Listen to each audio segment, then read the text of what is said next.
कितने बच्चों को हमने बताया कि ये वेद होते हैं, ये हमारे हैं, ये हमारे ऋषियों की देन है, ये संसार का सबसे पहला साहित्य है। उसके अतिरिक्त जो वैदिक साहित्य में अरुचि उत्पन्न हो गई, उसके कारण भी बहुत सारे मेरे समक्ष विद्वान लोग लाते रहते हैं, और वो ये है कि उसके कई अर्थ हैं। देखिए, वेद का एक अर्थ है सामान्य अर्थ, जो शाब्दिक अर्थ जिसको कहते हैं, एक अर्थ है आध्यात्मिक अर्थ, जिसमें हम आत्मा, परमात्मा, भगवान, ईश्वर, ये सब हम उसमें विचार करते हैं। परंतु जो वैज्ञानिक पक्ष है उस पर कोई विचार नहीं हो रहा। बहुत कम विद्वान हैं जो इस विषय पर विचार कर रहे हैं, डीकोड कर रहे हैं वेदों को। आप आश्चर्यचकित हो जाएंगे। पिछले कोई 3-4 सप्ताह पहले की बात है, मेरे पास किसी का दूरभाष आया कि मैंने वेद में ये विज्ञान निकाला है। मैंने कहा अच्छा बताइए।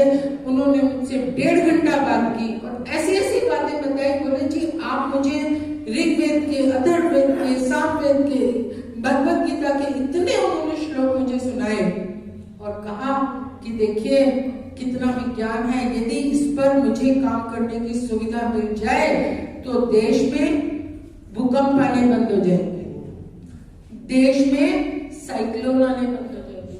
आप बोलिए कि यदि देश में भूकंप और साइक्लोन जैसी बात आने बंद हो जाए तो कितना बड़ा योगदान है।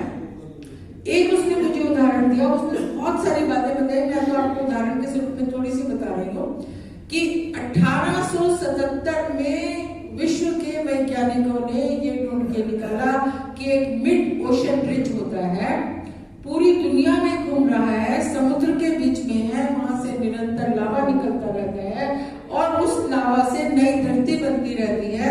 जितनी जितनी नई धरती बनती है उतनी उतनी पुरानी धरती डूबती जाती है। ये आप सबको पता है कि कोस्टल एरियाज कितने डूब चुके हैं। वो कहते हैं मैं वैदिक ज्ञान के आधार पर वो भी रुकवा सकता हूं। वैज्ञानिक अनुसंधानों की आवश्यकता है। अभी एक वैज्ञानिक है जो DRDO के डायरेक्टर रह चुके हैं, वो संस्कृत में उपलब्ध विमान शास्त्र पर 5 वर्ष से 5 विद्वान काम कर रहे हैं। बड़ा प्रयत्न कर रहे हैं किसी तरह से सरकार से उनको अब उन्हें प्रैक्टिकल करके देखना है, बना के देखना है। एक लड़की है जो एरोनॉटिकल इंजीनियरिंग कर रही थी, उसको पता था कि ये सब संस्कृत में है, तो उसने कुछ भाग का डिकोडिंग किया और उस बड़े अच्छे उसके परिणाम आए।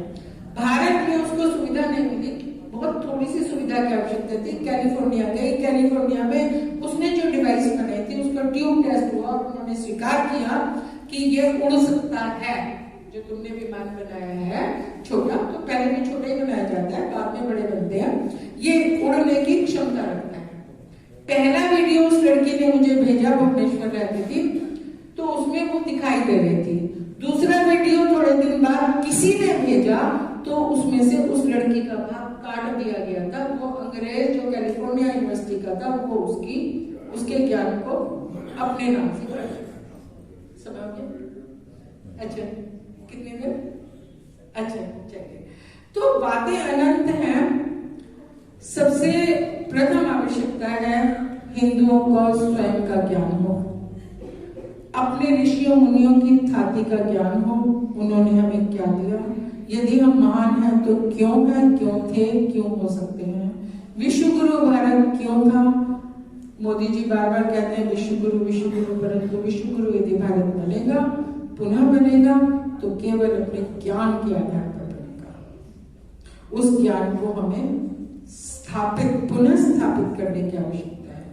तो जो कुछ भी हम अपने बच्चों को सिखा रहे हैं, जब तक बच्चा टीनेजर होता है उसके पश्चात हम उसे रीमोल्ड नहीं कर सकते। टीनेजर होने से पहले जो भी संस्कार बच्चों को देना है वो देना चाहिए। नहीं देंगे तो यह देश पता नहीं